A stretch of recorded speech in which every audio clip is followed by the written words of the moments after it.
Bonjour. Alors aujourd'hui, nous allons essayer de discuter autour d'une question. La question est pourquoi Dieu a-t-il créé l'univers? Alors c'est une question que ça se comprend parfaitement. On a besoin en fait en tant qu'être humain de réfléchir justement sur un certain nombre de choses et ça en fait partie parce que vous savez, on se pose toujours la question d'où on vient, qu'est-ce qu'on fait sur Terre, où on va aller. Et en fait là on a envie de savoir pourquoi Dieu a créé l'univers. Et en fait qu'est-ce qu'il a voulu insinuer en créant l'univers. Qu'est-ce qu'il veut nous montrer par l'intermédiaire de cette grande chose en fait que parfois on ignore ce qui se passe autour, c'est-à-dire dans l'univers. Nous on est sur Terre, on sait un peu ce qui se passe là-dessus, mais on est comme dans une coque, que je dirais comme un poussin en fait, qui avant de sortir de la coque ignore complètement ce qu'il y a autour de celle-ci. Et là on se sent un peu sur Terre comme dans une coque où l'on ignore un peu ce qui se passe autour. Et donc on a envie de savoir pourquoi Dieu a créé cet univers. Et bien c'est ce qu'on va essayer de répondre en tout cas ensemble.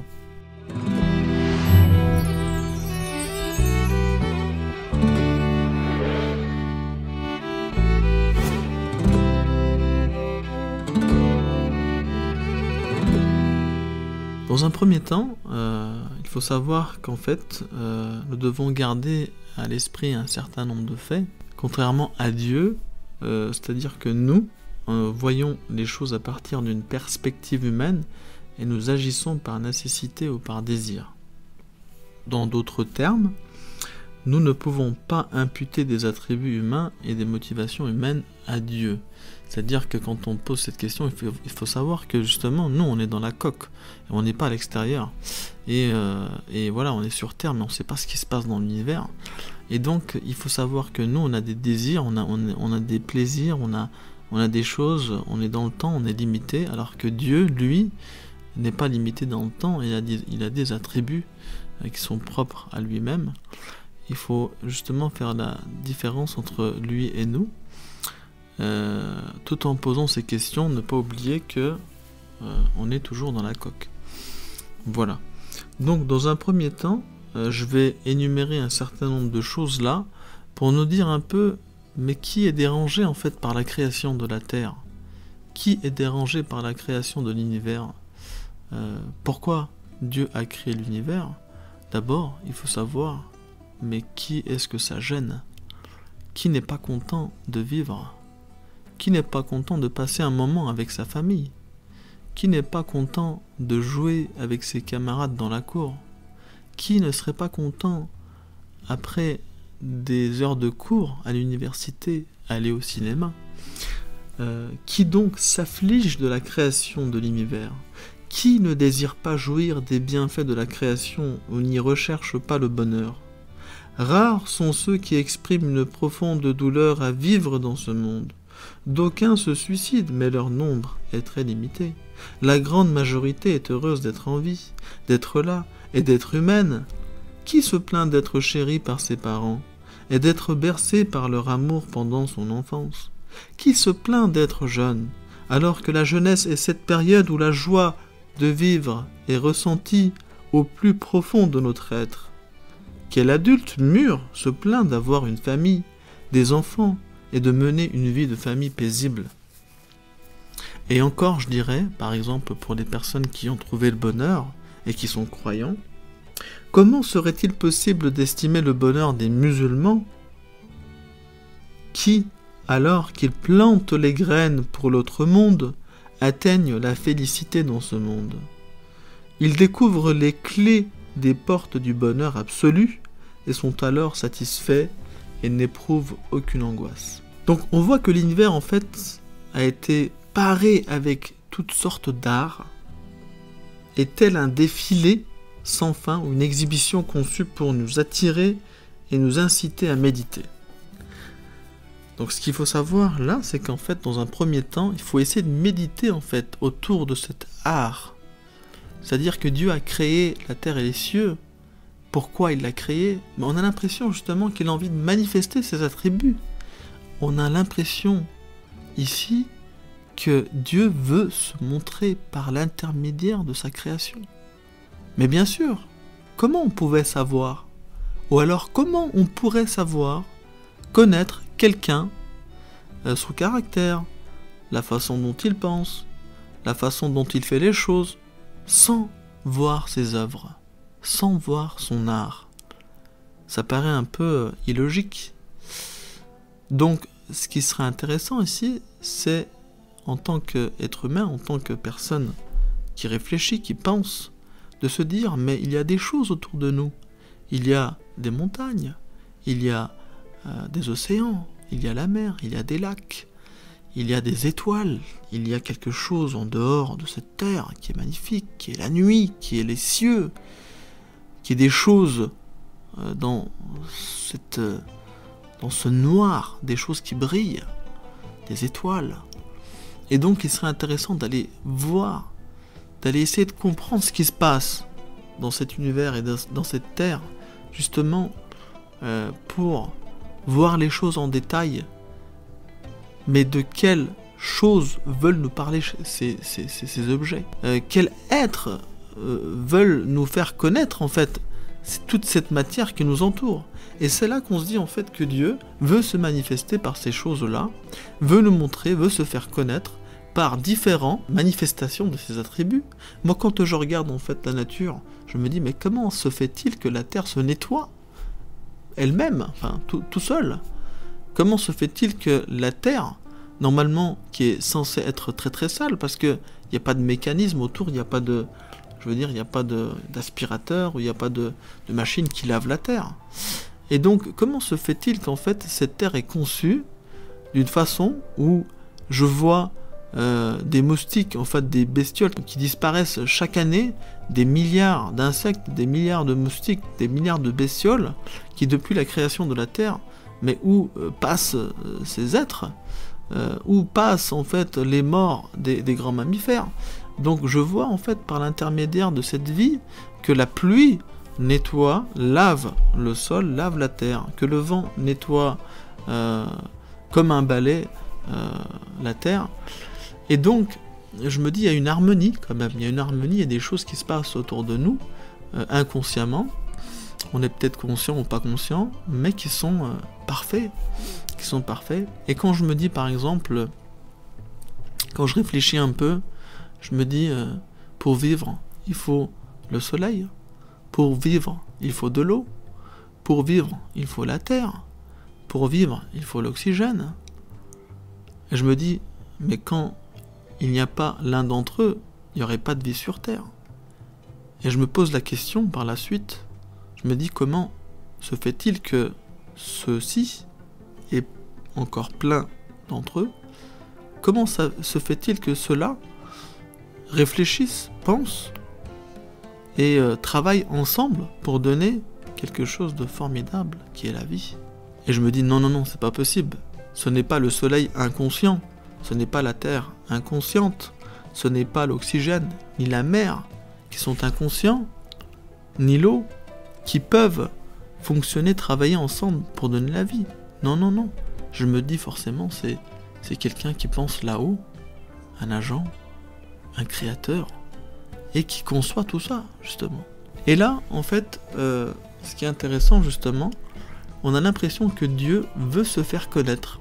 Et pour se faire connaître, justement, il utilise en fait des choses comme du feu, comme de l'eau, comme de la terre, comme de l'oxygène, et comme tout plein de choses encore, pour faire des choses magnifiques, pour nous montrer des choses qui sont vraiment extraordinaires. Par exemple, créer des fruits de différentes couleurs, bleu, rose, jaune, rouge, vert, violet, de différentes couleurs, d'une simple terre qui est à la couleur marron et qu'on a l'impression qu'il ne va pas donner grand chose, mais finalement on voit que Dieu crée des choses qui sont splendides. On se dit mais il est capable de faire des choses qui ont une texture différente, un goût différent, des couleurs différentes, et je vois par l'intermédiaire de cette création qu'il y a de l'intelligence, il y a du savoir, il y a un pouvoir, il y a de l'art, il y a de la réflexion. Et je me dis, mais en fait, la chose qui fait tout ça, en fait, elle est très puissante. Et c'est ce qu'on va voir dans les écrits là un peu, pour essayer de comprendre pourquoi Dieu a créé la terre. Et donc je peux reprendre par exemple, par l'intermédiaire de ces phrases, où là il est dit qu'à travers la réalité de ses œuvres et de ses actes, nous sommes amenés à connaître l'agent et ainsi à connaître ses noms. Par le biais de ces noms, nous essayons de connaître ses attributs.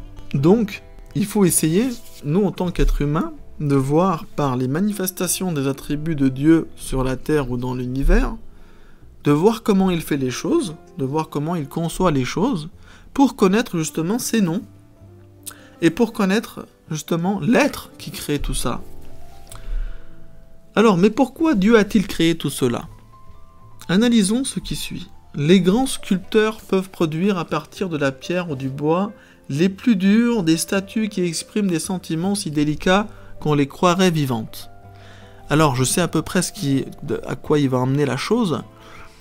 Il a envie de nous dire en fait qu'un sculpteur, quand il fait un art, quand il fait une sculpture, il exprime par la manière dont son statut, dont le regard de son statut, qu'est-ce qu'il veut exprimer, qu'est-ce qu'il veut faire ressentir aux gens qui vont regarder cette statue. Et donc, par la manière aussi comment il a conçu cette sculpture, je vois la qualité de ce sculpteur. Et là, ce qui est intéressant, justement, c'est de voir l'art pour connaître l'artiste. C'est de voir les détails sur l'art pour connaître les détails, les caractères, les attributs, les noms, les différents noms qui se manifestent sur cette sculpture. Et donc, on peut essayer de trouver une première réponse, une première solution, et de se dire que finalement, en fait, l'univers a été créé, a été conçu pour connaître son créateur. Et ben oui, finalement, en fait, quand on réfléchit, finalement, quand on cogite un peu dans sa tête, mais si rien n'aurait été créé, si moi j'aurais pas été vivant, si moi j'aurais pas ressenti les choses, si moi j'aurais pas pu réfléchir, si moi j'aurais pas pu prendre plaisir, comment j'aurais pu connaître la personne, la chose qui m'a créé? Comment j'aurais pu en fait concevoir sans rien? Imaginez-vous, il n'y a rien, et j'ai envie de connaître en fait, j'ai envie de savoir la personne qui m'a conçu. Forcément, je vais essayer de le connaître à travers les choses qu'il fait, à travers par exemple le nettoyage magnifique qu'il fait sur Terre. Je me dis, bah, Dieu finalement il est très propre, il nettoie de partout. Dieu est très généreux, il donne la vie, il donne tout plein de choses, il donne tout plein de choses à manger, il donne un avenir, il donne le choix de penser, il nous donne une famille, il nous donne un avenir, il nous donne de l'argent, il nous donne, en fait, il a tout mis sur terre. Et donc je vois qu'il est très généreux, je vois qu'il est très miséricordieux, il nous a créés de façon à être très compassieux avec nos enfants, avec autour de nous.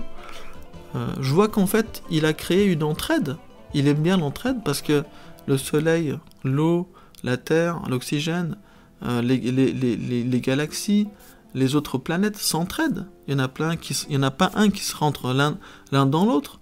Il n'y a pas le soleil qui dit, ben non, finalement, j'ai pas envie de m'entendre avec l'oxygène, donc je m'écarte un peu. Finalement, Dieu aime bien l'entraide.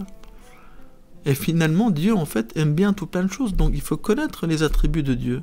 On voit que Dieu est très pardonneur aussi. Il pardonne. Donc, on peut dire dans un premier temps que l'univers a été créé en fait pour connaître les différents attributs de son créateur. Ensuite, une phrase que j'aime bien, chaque potentialité aspire à révéler la réalité cachée en elle en revêtant une forme extérieure, et ce afin de démontrer ce qu'elle sait. Voilà, ça résume un peu ce qu'on vient de dire. Le désir de montrer nos potentialités et ainsi d'être vu et connu des autres est une expression de faiblesse ou un défaut, car tous les êtres et leurs souhaits ne sont que des ombres de l'essence originale. Oui, nous aussi on a l'envie de se montrer, par exemple, de faire des choses, des arts, etc. Mais il ne faut pas oublier que le vrai artiste, c'est Dieu. On fait les choses par l'intermédiaire de sa création.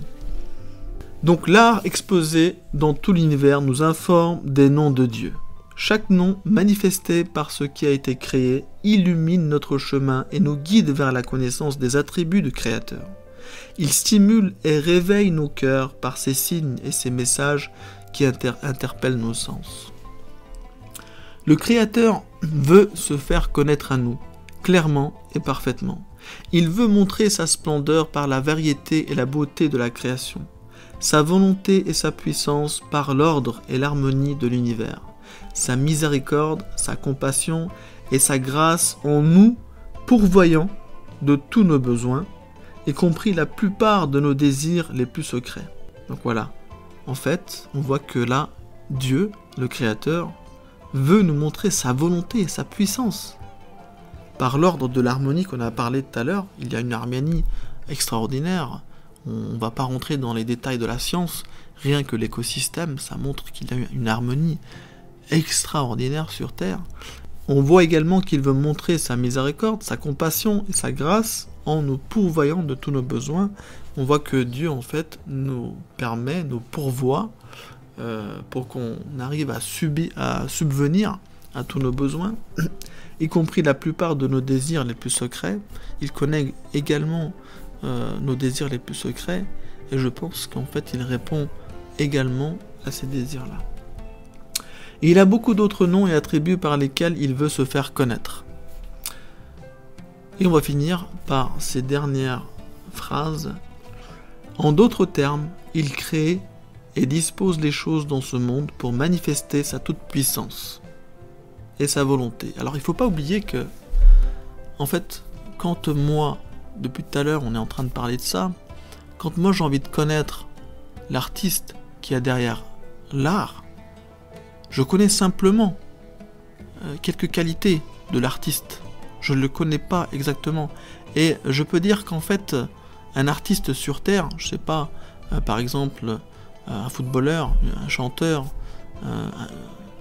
un peintre, un écrivain, par l'intermédiaire du livre qu'il a écrit, je vois sa pensée, je vois son style d'écriture, etc.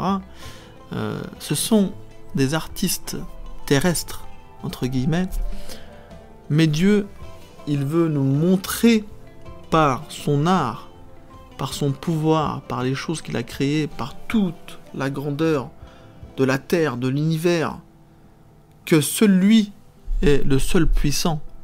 Et c'est ça qui est intéressant, c'est ça qui est magnifique, parce qu'en fait, vous savez, quand on se prosterne, quand on se soumet, en fait, l'être humain se soumet à la grande puissance. Et bien sûr que, en fait, le pouvoir d'un peintre, le pouvoir d'un écrivain est très très très différent du pouvoir du Créateur, parce que celui possède vraiment le pouvoir absolu. Et on le voit par la grandeur des choses qu'il fait, on le voit par sa science illimitée, on le voit par vraiment son souhait de faire les choses, et par justement, comme on a dit tout à l'heure, la grandeur de l'univers, qu'il possède le pouvoir absolu. Et justement, nous les êtres humains, les êtres vivants, on doit se soumettre, on peut que se soumettre, en fait, on peut que se soumettre à un pouvoir absolu. Et c'est pour ça d'ailleurs qu'on peut lier avec l'adoration, en fait, la prière, qui a un lien justement entre celui qui est faible et celui qui est vraiment tout puissant. En montrant toutes les choses à travers le prisme de la raison, de la compréhension des êtres conscients, il éveille leur émerveillement, leur admiration et leur appréciation. Donc là, en fait, vous savez, il est en train de nous parler à travers le prisme de la raison et de la compréhension. On voit très bien qu'en fait, le Créateur nous montre les choses par la raison. Il suffit d'aller feuilleter quelques feuilles, quelques pages de biologie, de mathématiques, de physique-chimie, de physique, et voir en fait par la programmation qu'il a fait sur Terre. En fait, il y a un programme derrière ça, il y a des mathématiques, il y a des choses qui ont été programmées, et on voit en fait que derrière cette programmation, il y a justement la création, les choses, les arbres, les fruits, qui sont la finition en fait, qui sont la finition de la programmation. Et justement c'est ça qui émerveille notre admiration, parce qu'il passe par la raison.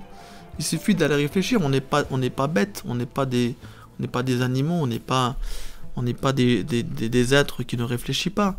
Et on voit bien qu'en fait, quand il a créé la Terre, il a créé des êtres vivants intelligents pour justement que ces êtres intelligents voient les choses magnifiques, cette programmation, ces choses complexes, ces choses complexes qui donnent un art, et à travers cet art, en fait, qu'on arrive à réfléchir et à dire, ben, finalement, il y a quelqu'un qui fait tout, qui arrive à concevoir toute cette harmonie, toutes ces choses dont tous ces membres de cet univers s'entendent. Et on se dit, mais là, en fait, non, ça peut pas être l'univers, ça peut pas être la nature qui fait ça, qui réfléchit tout seul. Et là, on se dit, forcément, il y a un créateur qui est derrière tout cela. Et on va finir par notre dernière phrase. Les grands artistes manifestent leur talent dans leurs œuvres d'art.